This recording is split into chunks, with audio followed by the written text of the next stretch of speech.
Are you over 60 and experience heavy legs, tingling, or excessive tiredness? These could be signs of poor circulation, a common problem at this stage of life. But the good news is that there is a simple and accessible food that can help, and that's what we're going to talk about today. Stay tuned to find out how to include this food in your routine and improve your circulatory health naturally. When we turn 60, our bodies undergo natural changes that directly impact blood circulation. The cardiovascular system, responsible for transporting oxygen and nutrients and removing metabolic waste, becomes more vulnerable to wear and tear over time. With the decrease in the elasticity of blood vessels, arteries, and veins, we see a gradual increase in resistance to blood flow, which can result in high blood pressure and increased heart strain. In addition, factors such as the accumulation of fatty plaques, atherosclerosis, elevated cholesterol and/or glucose levels, and the presence of silent chronic inflammation aggravate the situation. It is therefore essential to understand that maintaining effective circulation at age 60 and beyond is not just a matter of temporary well-being, but a central pillar of quality of life, functional autonomy, and the prevention of serious diseases. To fully understand the importance of blood circulation, it is essential to visualize the human body as an intricate network of lifelines. Every organ, every cell, and every muscle depends on this perfectly orchestrated system of vessels to receive the nutrients it needs and eliminate accumulated toxins. However, with advancing age, silent barriers arise, such as microlesions in the vessel walls, fibrin buildup, and weakening of the venous valves that can slow this vital flow. The result: key organs such as the heart, brain, kidneys, and extremities receive fewer nutrients, which can culminate in a cascade of links between aging and clinical manifestations, ranging from chronic fatigue to difficulty with mobility, as well as cognitive problems and an increased risk of thrombosis and varicose veins. Another critical point is the relationship between poor blood circulation and the body's metabolic capacity. With less oxygen and nutrients reaching muscle cells, physical weakness tends to intensify, compromising the autonomy of older adults in everyday activities such as walking, climbing stairs, and getting up from a chair. This creates a vicious cycle. Less physical activity further reduces circulatory efficiency, and poor circulation limits movement, increasing the predisposition to a sedentary lifestyle. Studies correlate physical frailty and lack of adequate circulation with a higher incidence of falls, fractures, and loss of independence, factors that drastically impact self-esteem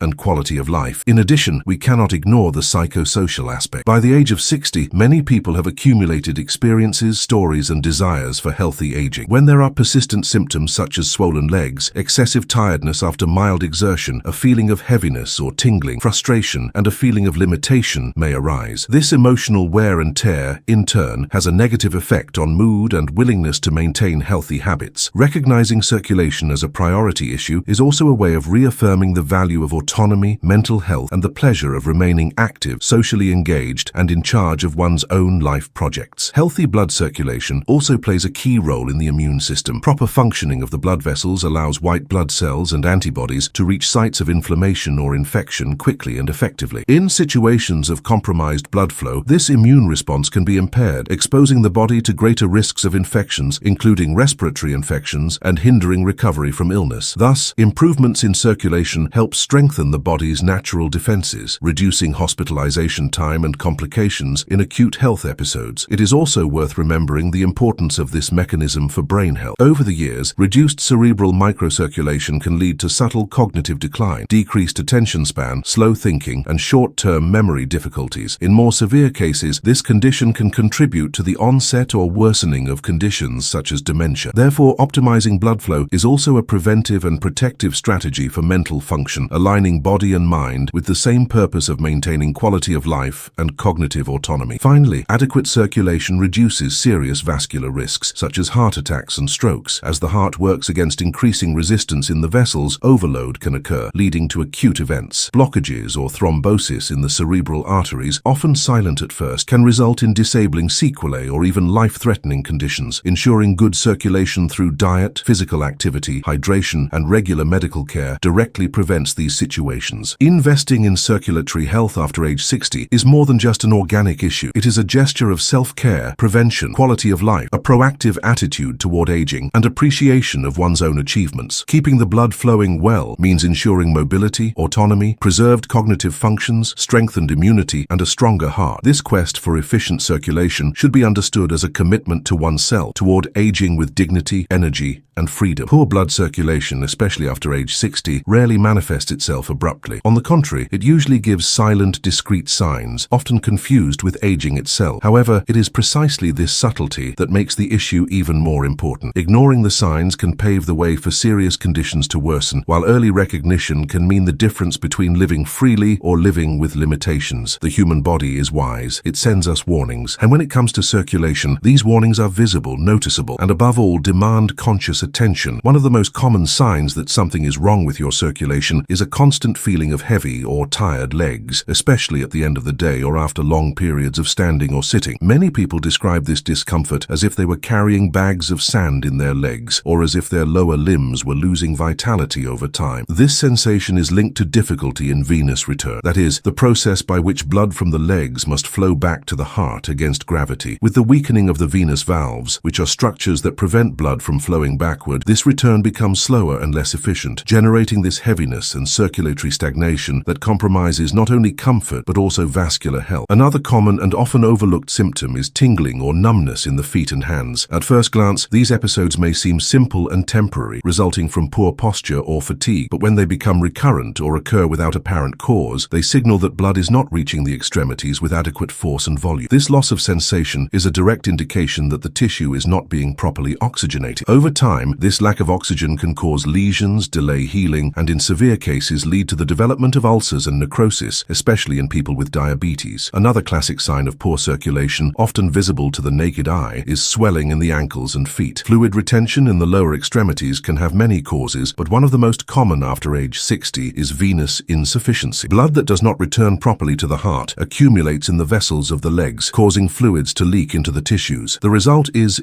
edema, a type of visible and palpable swelling that usually worsens throughout the day and improves with rest and elevation of the legs. Although seemingly mild, this symptom indicates that the body's drainage system is compromised and can progress to more severe conditions if not treated with proper care. A change in skin color, especially in the legs, is also an important warning sign. When circulation is impaired, tissue oxygenation decreases, and the skin may take on a bluish, purplish, or even grayish color in some areas. In other cases, the legs may appear excessively red or blotchy. These visual signs are a direct reflection of what is happening inside the vessels. In the long term, this change in blood flow can affect skin quality, making it more fragile, dry, prone to wounds, bruising, and infections. A constant feeling of cold in the extremities, even in heated environments, also deserves attention. Cold hands and feet are one of the most classic signs of impaired circulation. This is because arterial blood, which carries heat from the core of the body to the extremities, has difficulty reaching these regions when there are obstructions or narrowing in the arteries. Although cold extremities may seem like just a nuisance, they reveal a thermal imbalance in the body and, in many cases, a reduction in the oxygen supply needed to keep cells healthy. In addition to physical signs, poor circulation can manifest itself through muscle pain, especially in the legs during walking or light exercise. This symptom, called intermittent claudication, occurs because the muscles do not receive enough blood to function properly during exertion. The pain improves with rest but returns when movement resumes. This pattern is typical of arterial obstruction and may be a precursor to more serious vascular problems such as peripheral artery disease. Identifying this pattern is crucial for seeking medical advice and preventing the condition from advancing. In some cases, poor circulation can also compromise heart and brain health, reflecting in symptoms such as frequent dizziness, faintness, recent memory loss, or difficulty concentrating. These symptoms occur when the brain is not receiving enough blood to function fully. Although they can be attributed to aging or stress, it is essential to investigate them, as they may be signs of broader circulatory changes that require comprehensive care. It is important to note that many of these signs do not appear in isolation. They combine, overlap, and together paint a picture that needs to be seen clearly. People who experience swollen legs may also have tingling in their feet, pain when walking, and discolored skin. Therefore, recognizing each of these signs, even when subtle, is an exercise in listening to your body, an act of self-care that can anticipate diagnoses and pave the way for effective and safe interventions. When we talk about improving blood circulation naturally, many people first think of exercise or medication, and indeed these are important strategies, but there is a factor that is just as powerful and often overlooked: diet. What you eat every day has a direct and profound impact on the health of your blood vessels, your heart rate, the fluidity of your blood, and even your body's ability to regenerate. And among the many foods studied by science in recent years, one stands out impressively when it comes to circulation: garlic. For centuries, garlic has been used in various cultures as a natural remedy for a number of ailments. Ancient civilizations such as the Egyptians, Romans, and Chinese already knew that garlic had special properties. What was once passed down through tradition is now now confirmed by science. Garlic is one of the most powerful foods for stimulating circulation, protecting the heart, and improving the functioning of the entire cardiovascular system. This is mainly due to a compound called allicin, a substance released when garlic is crushed or chopped that has vasodilatory, anticoagulant, anti-inflammatory, and antioxidant properties. But how exactly does garlic work in our bodies? To understand this, it is important to remember that blood circulates inside vessels, veins, and arteries, and that these vessels can contract or relax, affecting blood flow. The allicin in garlic stimulates the relaxation of blood vessels, a process called vasodilation. This allows blood to flow more easily, reducing blood pressure and facilitating the distribution of oxygen and nutrients throughout the body. In addition, allicin inhibits platelet aggregation, which prevents the formation of dangerous clots, such as those that cause thrombosis or strokes. And as if that weren't enough, garlic also helps control LDL cholesterol levels, the so-called bad cholesterol, and increase HDL cholesterol, which protects blood vessels. This combination of actions makes garlic a true ally of vascular health. In people over 60 who already naturally experience hardening of the arteries and a greater propensity for internal inflammation, regular consumption of garlic can make a huge difference. And it's not just about preventing disease, it's about improving the quality of daily circulation, improving mood, reducing leg swelling, relieving pressure on the heart, and even improving cognitive function, as the brain also benefits from more efficient circulation. Another interesting point about garlic is that its effects are cumulative. In other words, the more you consume it consistently and regularly, the greater the long-term benefit. Unlike a medicine that acts on a one-off basis and needs to be renewed frequently, garlic works continuously, contributing day after day to cleaning the blood vessels, regulating blood flow, and regenerating the inner walls of the arteries. It also fights free radicals, reducing oxidative stress, one of the main factors that accelerate vascular aging. Of course, how you consume it also makes a difference. To enjoy all the benefits of garlic, it is best to consume it raw or lightly heated, as excessive heat destroys part of the allicin. A simple and effective tip is to chop the garlic and let it rest for a few minutes before cooking, allowing the allicin to form completely. Adding raw garlic to salads, toast with olive oil, or even juices is an easy way to include this food in your daily routine. For those who are more sensitive to the strong taste of garlic, there are aged garlic capsules which preserve the therapeutic properties and reduce the characteristic odor. It is worth remembering that garlic does not act alone. It is part of a group of foods that have the potential to work in synergy to promote healthy circulation, but it stands out for its concentrated power, accessibility, ease of finding, and noticeable results with continued use. In addition, clinical studies have shown that daily consumption of garlic can help reduce the risk of cardiovascular disease by up to 20%, which is extremely significant, especially for those with a family history of hypertension, diabetes, or circulatory problems. Many people also report a general feeling of lightness and energy when they include garlic in their diet. This is because by improving blood flow, the body distributes oxygen more efficiently, which directly impacts physical well-being, mental clarity, and even sleep quality. Blood is light. It carries everything the body needs to function properly, and when this transport occurs more efficiently, the results are widespread in the skin, muscles, mood, and ability to perform everyday tasks with less effort. For people who already take anticoagulant medications or have specific conditions such as ulcers or very low blood pressure, it is important to talk to a healthcare professional before consuming large amounts of raw garlic. But for most people, it can be safely included, especially if introduced gradually and in small portions throughout the day. The secret lies in consistency and balance. 1 teaspoon of chopped raw garlic per day may be enough to generate real and measurable benefits for circulatory health. Garlic is not a miracle cure. It is a scientifically based functional food that, when used wisely, becomes a powerful tool in disease prevention and in promoting a more active and fulfilling life. It is one of the simplest and most natural ways to take care of your circulation on a daily basis, without relying exclusively on chemical interventions or expensive treatments. It is an ancient medicine proven by modern science, and it can be in your kitchen every day at your fingertips, ready to contribute to your health. When we delve into the properties of garlic, especially in the context of the health of those over 60, it is impossible to limit its effects to blood circulation alone. In fact, garlic is a multifunctional food whose action in the body goes far beyond cardiovascular health. It is a true internal regulator, positively influencing systems as diverse as the immune, digestive, respiratory, and even neurological systems. What makes all this even more relevant is the fact that, with advancing age, the human body faces cumulative challenges: greater susceptibility to infections, metabolic slowdown, reduced nutrient absorption, and increased silent inflammatory processes. It is precisely precisely in this scenario that garlic shows the extent of its therapeutic value. One of the main additional benefits of garlic is its ability to strengthen the immune system. This function is extremely important for the elderly, since after the age of 60, the immune system naturally weakens, a phenomenon called immunosenescence. This means that the body reacts less vigorously against viruses, bacteria, and fungi. And garlic, thanks to its sulfur compounds, has the ability to stimulate the production of defense cells, such as T lymphocytes, natural killer cells, and macrophages. These cells are essential for identifying and neutralizing threats before they turn into infections. In addition, garlic helps regulate the inflammatory response, preventing the immune system from becoming disorganized or overreacting, which is common in older adults and can lead to autoimmune diseases or low-grade chronic inflammation. Another crucial aspect of garlic's action concerns its natural antibacterial and antiviral activity. Several laboratory studies have shown that garlic is capable of inhibiting the growth of a wide range of pathogenic microorganisms, such as Escherichia coli, Salmonella, and even seasonal respiratory viruses. This is particularly important because infections that might be mild in young people, such as the common cold, can become serious and debilitating in older adults. Including raw garlic in your regular diet acts as a kind of invisible shield, a silent reinforcement that helps prevent hospitalizations, respiratory complications, and even excessive use of antibiotics. But the benefits don't stop there. Garlic also plays a remarkable role in glucose metabolism, making it a powerful ally in blood sugar control. The number of people with prediabetes or type 2 diabetes increases significantly with age, and many of them are unaware of their condition until symptoms worsen. Garlic contributes to improved insulin sensitivity, helps reduce blood glucose spikes after meals, and even protects the pancreas from oxidative damage. This effect on metabolism not only improves energy levels on a daily basis, but also reduces the risk of complications associated with diabetes, such as neuropathies, vision problems, and, once again, poor circulation. In addition, garlic also has surprising benefits for the digestive system. As we age, our intestines tend to slow down, which can result in heavy digestion, gas, bloating, and constipation. Garlic acts as a natural stimulant for healthy intestinal flora, promoting an environment less favorable to the proliferation of harmful bacteria and helping to maintain a balanced microbiota. A healthy intestinal flora not only improves digestion, but is also directly related to mood, appetite control, and immune system efficiency. Many experts even call the intestine the second brain, and garlic plays an important role in this internal balance, acting as a silent regulator of intestinal health. The brain also benefits greatly from regular garlic consumption. Recent research suggests that the antioxidant compounds in garlic help protect brain cells from degeneration, which is vital for the prevention of neurodegenerative diseases such as Alzheimer's and Parkinson's. With age, there is a natural tendency for neural activity to decline, and cerebral circulation can also be compromised. By promoting greater blood flow and reducing oxidative stress, garlic helps keep the mind clearer, memory more active, and concentration preserved for longer. This neurological protection is one of the least talked about benefits of garlic, but perhaps one of the most significant for those seeking not only longevity, but autonomy and mental clarity over the years. Another surprising effect of garlic is related to mood and emotional well-being. This is because many of the compounds in garlic directly influence the production of neurotransmitters such as serotonin, which is associated with feelings of well-being, pleasure, and emotional stability. People over the age of 60, especially those facing chronic illness, social isolation, or loss, are at greater risk of developing mild to moderate depression. Garlic, by acting as an anti-inflammatory and promoting hormonal balance, can contribute positively in this regard, becoming a natural support for emotional health. It is also worth noting that garlic has properties that promote detoxification of the body, acting on the liver as a stimulant of enzymes that help eliminate heavy metals, metabolic waste, and accumulated toxins. This is vital for older people whose bodies already have a lower capacity for filtration and cell regeneration. Keeping the liver functioning properly means more energy, more vitality, better digestion, and even healthier-looking skin. Garlic is, therefore, more than just a simple seasoning. It is a functional food that acts on multiple fronts at the same time. It circulates through the body with the subtlety of a culinary ingredient, but acts with the power of a natural medicine. Its ability to take care of so many systems at once, the cardiovascular, immune, digestive, nervous, and metabolic, makes it a silent but powerful ally that can transform health with consistency and intelligence when used regularly. Knowing that garlic is one of the most powerful foods for health is not enough. The real transformation happens when we are able to translate it into practice, into everyday life, into people's actual routines. And that is precisely where many stumble. How to include garlic in a consistent, enjoyable, and safe way without turning food into a sacrifice or something distant from reality. After all, we are not talking about radical diets, strict restrictions, or miracle solutions. We are talking talking about an accessible, common food that can, with creativity and regularity, be incorporated into daily meals in a natural way without requiring drastic changes or complicated investments. The first thing to understand is that the benefits of garlic are directly linked to how it is consumed, and in this sense, there is an important difference between raw garlic and cooked garlic. The main active compound in garlic, called allicin, is only fully formed when garlic is chopped, crushed, or minced, and even more importantly, when it is left to rest for a few minutes before being exposed to heat. This simple detail changes everything. Allicin is responsible for many of garlic's therapeutic effects, including vasodilation, antioxidant action, blood pressure regulation, and protection against infectious agents. Cooking garlic immediately after cutting it can reduce or even eliminate the presence of allicin. Therefore, when chopping garlic, it is best to wait 5 to 10 minutes before cooking it. This interval allows the enzymes to take effect and release this essential compound to the maximum. Many people find it difficult to eat raw garlic because of its strong, pungent taste, or even for social reasons such as the intense breath it leaves behind. But there are some very creative ways to soften the impact of raw garlic without losing its benefits. One of the simplest ways is to crush a clove of garlic with a few drops of extra virgin olive oil and spread this paste on whole wheat toast, a piece of bread, or a slice of roasted sweet potato. When mixed with olive oil, garlic takes on a creamier texture and the flavor becomes more tolerable. Another possibility is to add finely chopped raw garlic to salads, mixed with lemon, mustard, and herb sauces, which makes it less aggressive to the palate. For those who prefer a more discreet approach, there is the option of aged garlic, available in capsules or liquid extracts. This type of garlic undergoes a controlled fermentation process that significantly reduces its odor and flavor, while concentrating antioxidant compounds such as S-allylcysteine, which is also extremely beneficial for circulation and cardiovascular health. Aged garlic capsules are a valid alternative, especially for people with gastric sensitivity or social restrictions on consuming raw garlic, allowing them to maintain the therapeutic effects without the discomfort associated with fresh garlic. Another interesting format is fermented garlic, known as black garlic, which has gained prominence for its mild flavor and high concentration of antioxidants. Black garlic is produced through a natural slow fermentation process that transforms common garlic cloves into a food with a sweet taste, soft texture, and dark color. Although it is slightly more expensive, it can be used as an addition to recipes, sandwiches, or even as a healthy snack, offering similar benefits to raw garlic, but with better acceptance for more sensitive palates. And it's not just about consuming garlic on its own. An important aspect is to integrate garlic into your daily meals in a smart and enjoyable way. For example, garlic can be combined with foods that also promote circulation, such as extra virgin olive oil, lemon, ginger, and turmeric. A simple and powerful drink can be made by mixing warm water, the juice of half a lemon, a crushed clove of garlic, and a small piece of ginger. This type of morning infusion is known to stimulate the metabolism, strengthen immunity, and improve blood flow, making it an excellent way to start the day with more energy and protection. For lunch or dinner, garlic can be incorporated into light stir-fries, soups, broths, homemade sauces, or even roasted with vegetables in the oven. A clove of garlic roasted with its skin on, for example, takes on a sweet flavor and can be easily spread on foods such as brown rice, purees, or even pasta. Those who like more intense flavors can prepare garlic paste with olive oil and fresh herbs, which can be stored in the refrigerator for a few days and used to season vegetables, proteins, or as a base for healthy sandwiches. The important thing is to maintain regularity. Small daily portions are much more effective than large amounts consumed sporadically. It is also important to note that garlic should not be seen as a medicine, but as part of a lifestyle. This means that its inclusion should be accompanied by pleasure and food awareness. Eating garlic does not have to be a medicinal, forced, or mechanical act. On the contrary, when included with creativity and flavor, it can be a source of satisfaction, culinary experimentation, and even reconnection with traditional recipes that are part of many families' food history. How many people remember the garlic soup their grandmothers made when they had the flu? Or that seasoning made with garlic, salt, and parsley that added flavor to any simple meal? Reviving this ancestral wisdom, now backed by modern science, is a powerful way to combine pleasure with prevention, and it's worth remembering, garlic, as powerful as it is, does not act alone. To maximize its effects, it is essential to combine it with other pillars of health: a balanced diet rich in vegetables, whole grains, and healthy fats, regular physical activity, even if light, quality sleep, and stress and emotion management. Garlic is a fundamental part of this set, but it needs to be accompanied by attitudes that promote harmony throughout the body. When this happens, it becomes even more effective because it finds fertile ground to work in. When we think about circulatory health, it is tempting to imagine that a single element, such as a specific food, capsule, or medicine, can be enough to solve the problem. But the human body functions in interconnected systems, in rhythms that influence each other. Garlic, as we have seen, is one of the most powerful natural allies of circulation. However, it does not act in a vacuum. Its effects are enhanced or limited according according to the lifestyle of those who consume it. This means that in order to truly reap the benefits it has to offer, it is necessary to create a favorable environment. This involves simple but powerful everyday actions that work synergistically to enhance the impact of garlic and promote real transformation in the health of the body as a whole. One of the most important pillars for this fertile ground is daily physical activity. Blood does not circulate on its own. It is driven by the action of the heart, yes, but also by the work of the muscles, especially the legs. When we walk, climb stairs, stand up, and stretch our bodies, we activate the muscular system, which acts as an auxiliary pump, pushing blood back to the heart and preventing it from accumulating in the extremities. The simple habit of walking 30 minutes a day, even at a leisurely pace, can significantly improve circulation, lower blood pressure, and increase tissue oxygenation. And when this movement happens every day, it creates a solid foundation for the effects of garlic, such as vasodilation, cholesterol control, and reduced blood viscosity, to manifest more strongly and consistently. Another powerful habit is to hydrate properly and consciously. Water is the main component of blood. It gives volume to plasma, allows for efficient transport of nutrients, and maintains the fluidity necessary for blood to flow through the vessels without causing friction or blockages. When the body is dehydrated, the blood becomes thicker and denser, which increases pressure on the heart, hinders circulation, and promotes clot formation. This is even more critical in older adults, who often lose their natural sense of thirst as they age. Getting into the habit of drinking water throughout the day, on a regular basis, without waiting until you are thirsty, is one of the simplest and most underrated things you can do for your circulatory health. And when this more fluid blood encounters more relaxed vessels, thanks to garlic consumption, the result is lighter, faster, and more efficient circulation. Another silent but decisive ally is restful sleep. During deep sleep, the body activates regeneration mechanisms that do not occur at any other time of the day. It is during this period that blood vessels recover, blood pressure is naturally reduced, and the immune system reorganizes its vigilance. Poor sleep quality, especially when repeated for weeks or months, directly compromises circulation, promoting chronic inflammation and increased cortisol, the stress hormone. And here, once again, garlic comes in as a complementary ally. It has properties that help reduce vascular tension and improve vessel relaxation, facilitating deep rest when the body is in balance. But without consistent sleep, the effects of garlic can be dampened. Therefore, cultivating a peaceful nighttime routine without excessive stimuli with regular bedtimes becomes an integral part of circulatory health. Another essential habit is to actively and consciously manage stress. Stress is not just a state of mind. It is also a physiological state that puts the body on alert, increases blood pressure, raises heart rate, and hinders vasodilation. When we live under constant stress, even if it is mild, blood vessels remain in a state of contraction, which prevents blood from circulating freely. Simple techniques such as deep breathing, guided meditation, contact with nature, or even moments of silence and pause during the day help to reverse this state of tension. By reducing stress, the body naturally relaxes the vessels, facilitating the work of the heart and making room for the active compounds in garlic to perform their function more effectively. In addition, there is the role of diet as a whole, which should not be reduced to the occasional consumption of a functional food. Garlic, as powerful as it is, finds its true potential when included in a diet rich in fresh vegetables, fruits, seeds, whole grains, and good fats, such as olive oil, avocados, and oilseeds. Together, these foods create a biochemical environment conducive to reducing inflammation in the body, improving blood vessel elasticity, and lowering bad cholesterol. Every meal is an opportunity to protect your arteries, reduce the toxic load in your blood, and strengthen your metabolism. And when this diet is done consciously, with presence, it also becomes a ritual of care, which restores the connection with one's own body and with long-term health. There is also a habit that is often overlooked but deeply transformative: contact with the sun. Moderate sun exposure stimulates the production of vitamin D, a hormone essential for vascular, immune, and neurological health. Low levels of vitamin D are associated with increased arterial stiffness, hypertension, and a tendency towards silent inflammation. Just 15 to 20 minutes of sun per day in the early morning or late afternoon is enough to activate this process naturally. And when this simple gesture becomes part of your routine, it complements and reinforces everything that garlic already does internally. It is also important to consider consciously controlling addictions and harmful habits, such as a sedentary lifestyle, smoking, and excessive alcohol consumption. These practices have a direct effect on the vascular system, hindering any attempt at recovery. Smoking, for example, causes constriction of the blood vessels and promotes the accumulation of fatty plaques in the arteries. Excessive alcohol dehydrates, inflames, and interferes with liver function, compromising blood filtration. Breaking these habits is not easy, but every step taken in this direction opens space for the body to recover its natural intelligence and respond more vigorously to the foods and nutrients that nourish it, such as garlic.